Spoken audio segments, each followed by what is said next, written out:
Hey friend, welcome to therapy. Hey friends, I'm Quenby Gallahan, licensed marriage and family therapist. I've been a therapist here in California for over a decade, and my channel, The Grateful Therapist, is all about mental health and personal growth. So if you like learning about those kinds of things, make sure you subscribe and turn on the little bell notification. That will let you know when my next video comes out. Today's video is all about telehealth with children. Due to the pandemic, many people working in mental health, many counselors or therapists, are having to see their clients over video.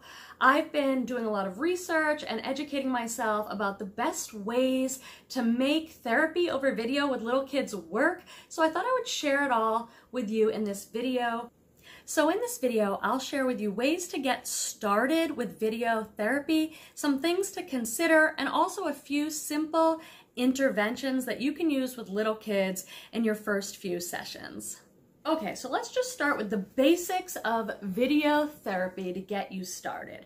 First of all, I'm a licensed marriage and family therapist in California, and every state is different. Every licensing board is different. So if you're a school counselor or an MSW, or an LMFT, make sure you go to your organization's website. For example, for me here in California, I'm a member of CAMT, California Association of Marriage and Family Therapists. So I peruse their website to hear how they are guiding people on this. So make sure to go to your particular licensing board's website and learn from them the particulars for your license and your state. They might differ a little bit. So one of the first things you need to do to get started is make sure that if you are a HIPAA-covered entity, you are using a secure video platform. I think no matter what, you should be using one of these secure platforms. A lot of us started out on Zoom, and Zoom is not necessarily the most secure and encrypted unless you use Zoom for telehealth. So I'll make sure to link in the description a few of the video platforms that are more secure. I know there's something called DoxyMe, Zoom for telehealth. Simple Practice has one. So you want to make sure that you are using a secure platform. And there are some risks when it comes to doing video therapy. So let's just talk about a few of those now. When doing video therapy, even with little kids, you need to keep in mind that it's technology, and technology has blips all the time. So you need to go over with your clients and make a plan for what happens if the picture goes out or the sound, or you have any other kind of technological issues. You're going to probably need to help educate some of your families about how whatever platform you're using for video therapy is going to work and what the backup plan is if it doesn't work. Another big issue with telehealth is confidentiality. It is a little harder to guarantee confidentiality because you don't know what's happening on the other end. You're talking to a little kid doing therapy. You don't know who else is going to be in the house, who else is going to be in the room. So you do want to have a brief conversation about confidentiality with the parent or guardian of the child that you're working with, and ask if there is a private place where they can talk privately and not be disturbed and not have someone else in the room. This is a little more challenging with little kids, right? Like kids 6 and under maybe. You might have to include their parent or know the parent is going to be included in some way in the therapy. And some littler kids are probably not appropriate for telehealth. You do have to evaluate the appropriateness of your client for telehealth. Also, somebody who's really high risk, suicidality, things like that, you need to have a contingency plan for. They also might not be appropriate for telehealth. You also need to know what is the plan if some kind of emergency or crisis or abuse issue or suicidality does arise. You'll need to know the address of the person you're videoing with, and you need to have an emergency contact on file. You probably need to have some kind of plan for communicating with the parent and guardian of the child you're working with. So historically, the parent or guardian would bring the child to my office, so I would have a chance to get any updates from them, to hear what's going on and connect. But with video therapy, if you're doing it just with the client, you'll have to find a way either by telephone or another video session to make sure you're getting updates and staying in good communication with the parents. I also want to add that we need to have some type of telehealth consent form. You can just Google telehealth consent form for whatever it is your license is. There's plenty of them already up online. I found a really great one with my professional organization with the California Association of Marriage and Family Therapists. They had a sample one on their site that I could just fill in with my practice details. Talk a little bit about setting up your space in order to have the best video that you can with your clients. You'll notice that this is how I do my setup for doing video sessions with my clients, and it looks like my office. This is what they're used to seeing when they come in. You might not have that available to you, but I would suggest maybe making sure you just have a clean, distraction-free space for your video sessions. Another thing to consider is your lighting. The lighting on your video therapy sessions will look best if the light is coming towards you. So if you yourself are looking out a window and the light's coming at you, that's going to give you the best lighting so it's not all shadowy and dark for your clients. Another thing to think about is sound, making sure you're in kind of a quiet space if you can when you're having your sessions. Some of us like to use headphones. It might help hear some of those little kid voices better. It also helps with headphones that, for confidentiality, the family is not hearing everything that you may be saying to the client. So that's just a few video tips about trying to make sure you can have the best video quality experience. One thing that I'm learning as I'm shifting my entire practice to be telehealth video is that I need to prepare more for my sessions than maybe I had to do in the past, and you need to prepare your client, the kids and their families as well. So most of us who work with kids often end up doing some type of play therapy or art therapy techniques. I am not an art therapist, but I use a lot of art therapy techniques.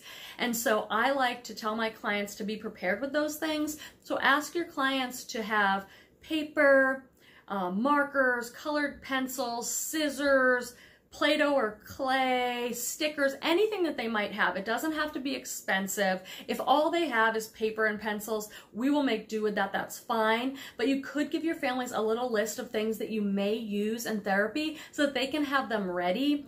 Or you could email to your families some of the papers or worksheets or drawing things that you plan to use in session so they're prepared for session.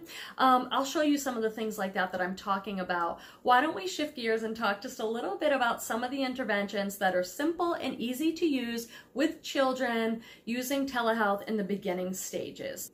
Okay, so one of the challenges mental health providers that now have to do everything we've always done before but on video is how do we adapt some of our interventions, some of the things that we do with kids, and make it work on video. It is a big challenge, but I'll share with you some of the things that I've been doing that might help you, and feel free to leave in the comments if you've got some great tips for other people. That would be fantastic.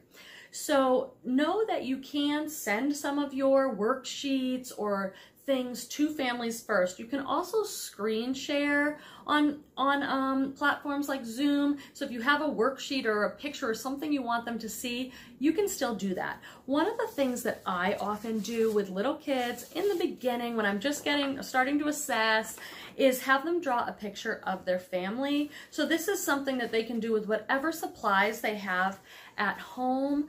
And I'll just ask them, why don't we draw a picture of your family? Use whatever supplies you have. It doesn't have to be a complicated picture, and you can share it just like this. You can hold up your picture. Often over video with little kids, whatever it is I'm asking them to do, I'm also doing myself on my end, so it feels like we're doing just like we would in my office. We're working on something and drawing together. So I can draw a picture of my family and you can draw a picture of your family. This is a great simple intervention that you can do no problem on video, and there's a lot of information that you can gather as you share your family pictures. You can take a look at what facial expressions they have and do a little kind of assessment of their drawing to give you information about how they feel about their family, what their relationships are like, what they want to share with you about members of their family. It's a great beginning tool, and it's really easy to do on Zoom. And when I share my picture of my family, I might bring up some things that I know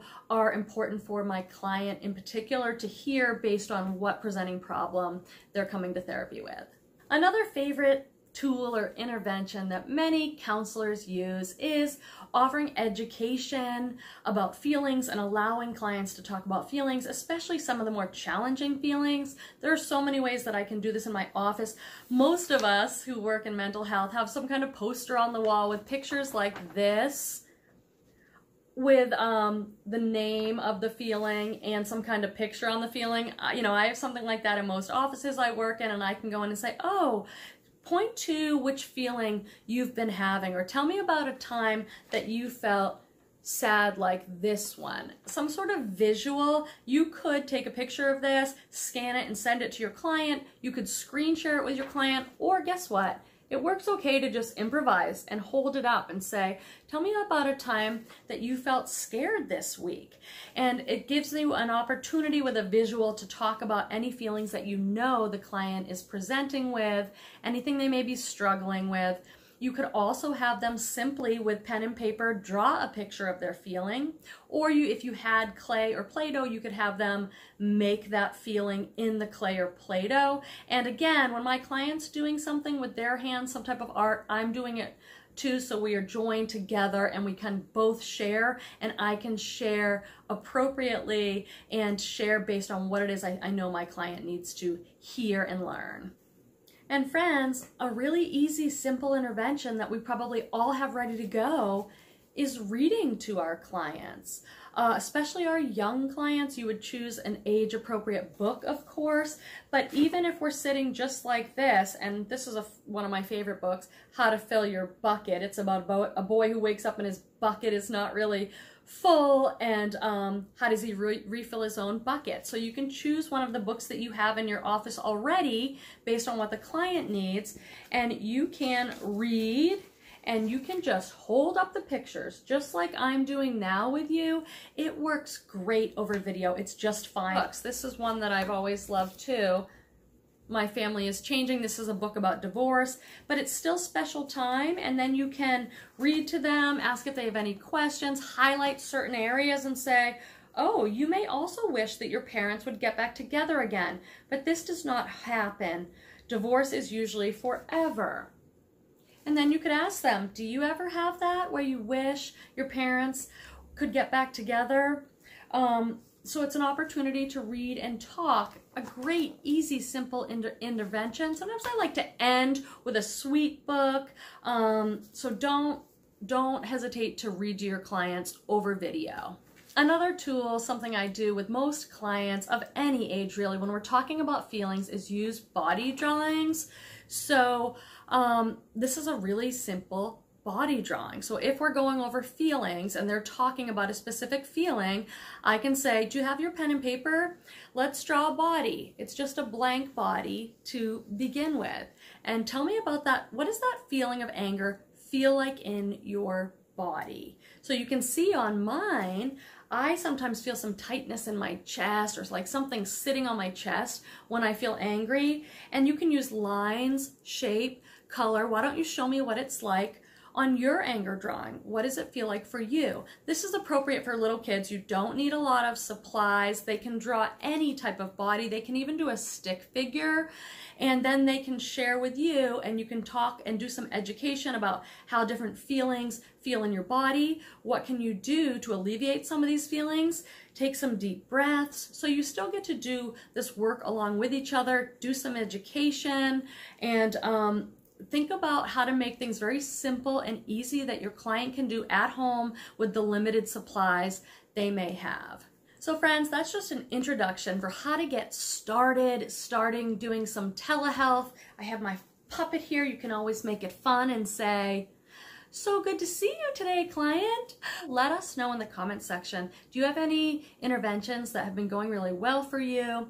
If you have any other questions about how to do telehealth with teenagers or anything else, I'd be happy to make another video for you. This is just the beginning of what I'm learning and how I'm adapting my practice to become a telehealth therapist. I appreciate you watching. I look forward to seeing you in the next video. Make sure you're subscribed. Thanks, friends.